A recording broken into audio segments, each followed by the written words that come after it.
national emergency has been declared. Please remain indoors and tune to this station for official updates.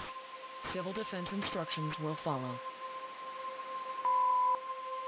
A national emergency has been declared. Please remain indoors and tune to this station for official updates. Civil defense instructions will follow.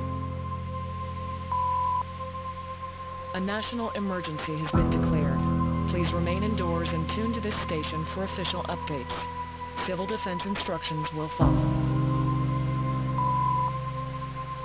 Attention, this is a government-issued emergency broadcast. Armed conflict has been reported in the northern region. Residents in affected areas must evacuate immediately.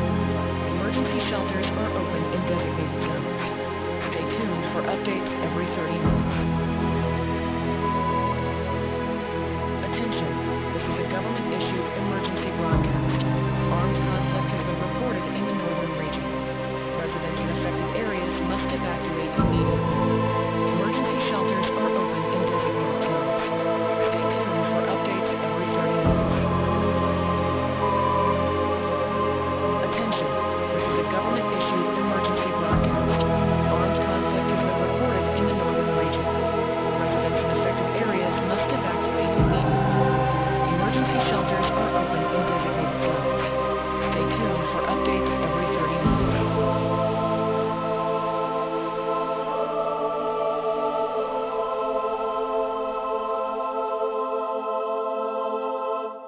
Day 6.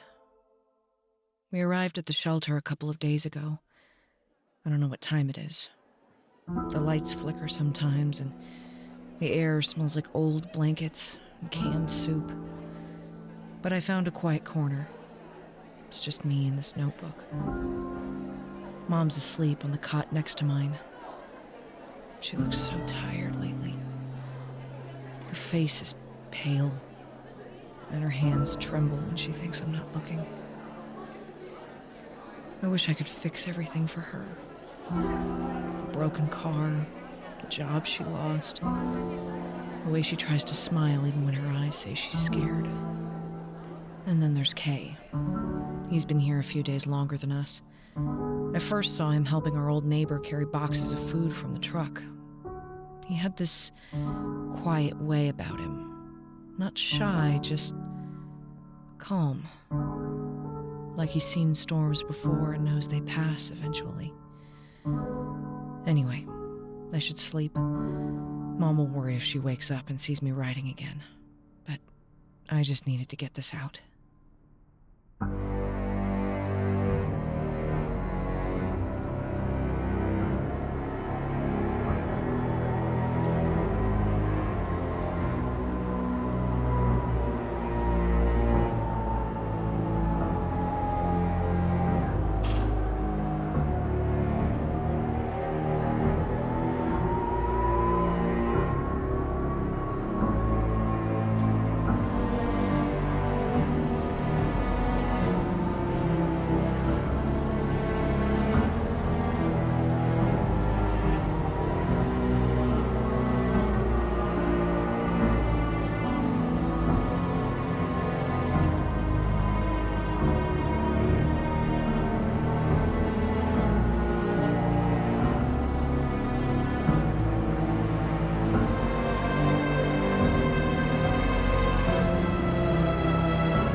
The sirens didn't stop last night.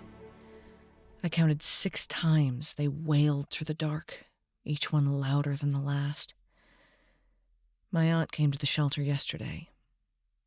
She whispered that soldiers burned a house with people still inside. I didn't want to believe her, but the way she said it, like she was trying not to cry, made it feel real.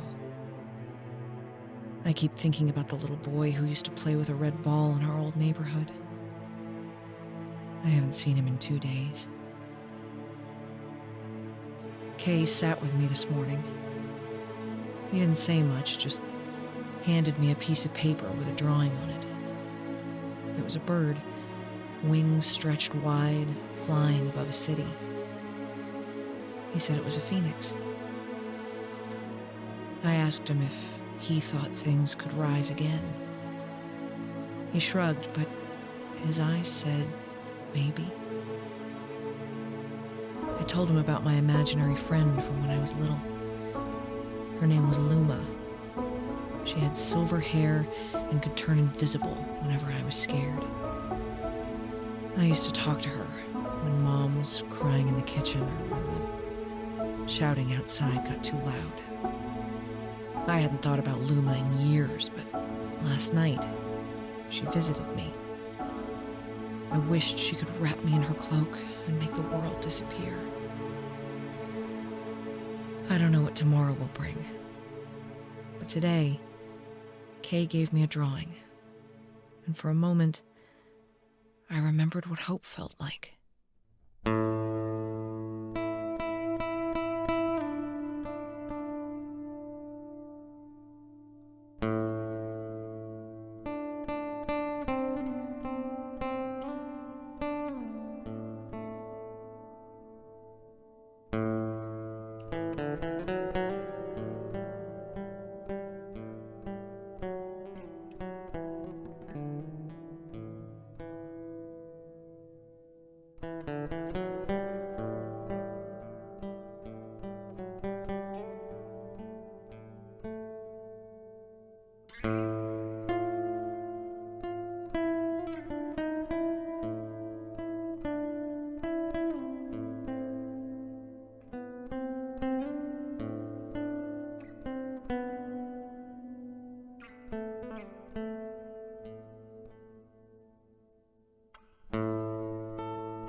Day 15. I saw Lena and Thomas again. I hadn't seen them since the night of the explosion. We used to sit together in school, passing notes and laughing about things that didn't matter. Seeing them here in this place with dust in their hair and fear behind their smiles, it's like we've all aged years and weeks. We sat near the back hallway, where the walls aren't cracked yet. Lena had found a deck of cards, and Thomas tried to teach us a game he barely remembered. And we laughed, really laughed, for the first time in days. It felt strange, like our lungs had forgotten how to do it. And then someone screamed. It came from the main entrance. A man burst in, bleeding from his arm, shouting that the checkpoint had been hit. He said soldiers came without warning, firing into the crowd. He said they didn't care who was there, just wanted to make a point. Still, for a few minutes today, I remembered who I was before all this. A girl with friends. A girl who laughed. A girl who believed the world could be kind. I'm trying to hold on to that.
Day 24.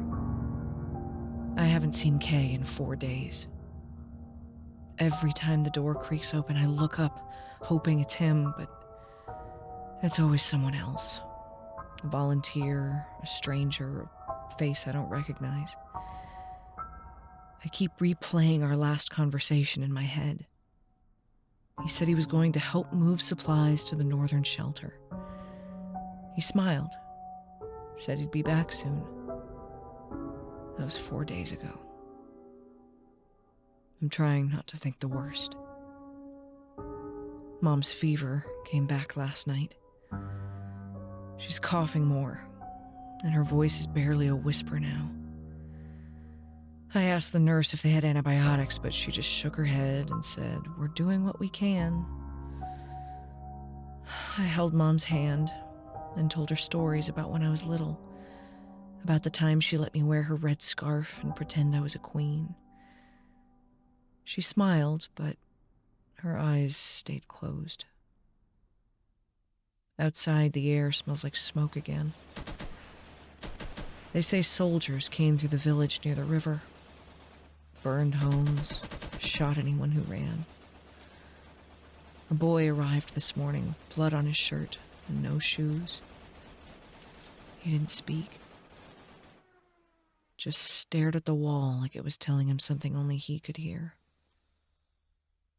I keep thinking about Kay, where he is, if he's safe, if he's thinking about me too. I wish I could talk to him, even just for a minute.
Day 34.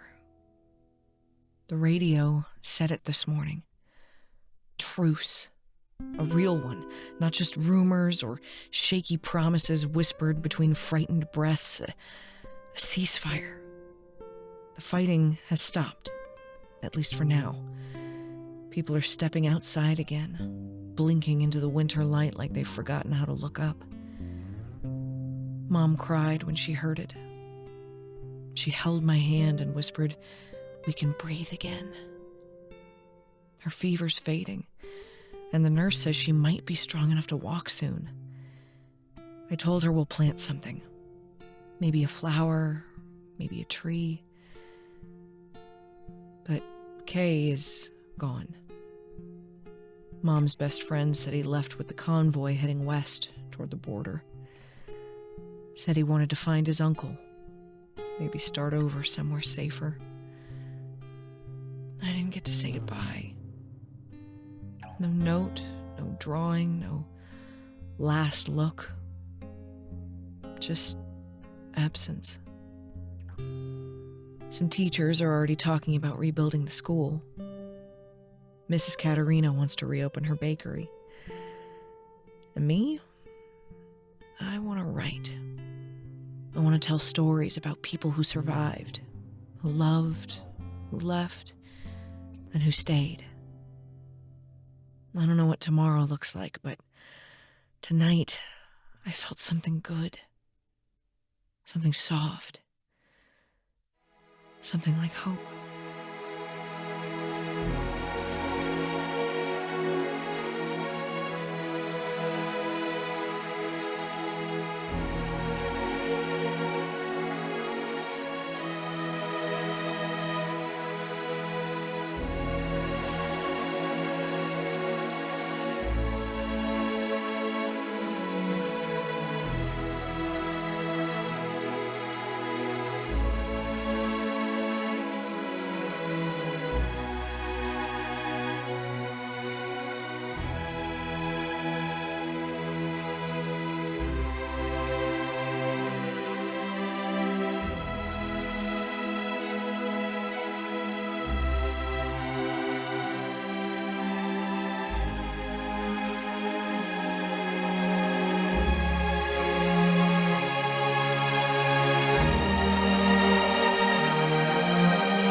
Day 52.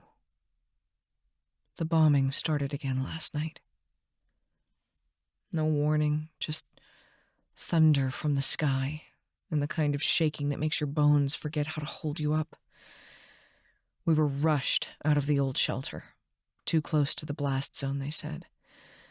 Now we're in a school basement, cold and damp, with mattresses lined up like puzzle pieces. I found Lena here. She was crying when I arrived, but she smiled when she saw me. Thomas is here too, though he's quieter than before. He keeps staring at the ceiling like he's waiting for it to fall. I don't blame him. The walls tremble every few hours. Some say it's just distant shelling. Others say it's getting closer. I don't know who to believe anymore. I miss Kay. I keep wondering if he hears the same explosions wherever he is. If he's safe. If he regrets leaving. I wish I could ask him. I wish I could tell him that I'm still here, still holding on even when everything feels like it's slipping. Mom's coughing again. The nurse gave her something to help her sleep, but I can tell it's not enough. She doesn't open her eyes, but her fingers twitch like she remembers. Luma showed up again tonight. We're all tired, but we're still here. And somehow, that feels like a kind of victory.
Day 61. Mom got killed today.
Day 64. The school was destroyed. I'm back home. At least, that's what I used to call it. But it doesn't feel like home anymore. The walls are the same, cracked in the corners, still stained from the winter flood. But the air is different. It smells like too many people, not enough memory. There are strangers everywhere. Families huddled in the living room. Children sleeping on mattresses in the hallway. A woman cooking soup in what used to be our kitchen. I don't know their names. I don't ask. I just walk quietly, trying not to disturb whatever fragile peace they've built here. Mom isn't here anymore. I sleep in my old room, or what's left of it. The window is shattered, and the ceiling leaks when it rains, but the corner where I used to write is still there. I sat there tonight, just like I used to, and opened this notebook. I don't know what comes next. The truce didn't last. The city is tired. And so am I.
Day 71. I'm writing for the last time. The sky is trembling. I can hear it. That low growl before the world breaks open. The walls around me shiver like they know what's coming. People are running, shouting, praying. I'm not. I'm sitting by the window, where the light still touches the floor like it remembers how to be gentle. I thought the truce would last. I thought we'd rebuild. I thought I'd see Kay again. He's out there somewhere, far from this city of ash. I hope he's safe. I hope he's drawing words again. I hope he remembers me. The girl with the notebook and the scarf wrapped around her wrist. Mom is gone. I still reach for her in my sleep. I still hear her voice in the quiet. I still hum the lullaby she used to sing when the world was kind. And Luma, she's here now. She says Mom is waiting for me to come. I see her in the corner. Silver hair glowing like moonlight. She's holding out her hand. She says it's time. She says I don't have to be afraid. I'm not. The ground shakes. The air thickens. The sky opens.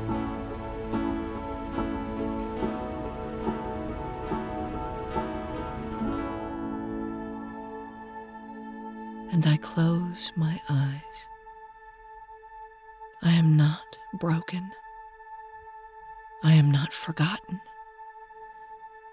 I am a whisper in the wind, a name in the smoke, a story still being told.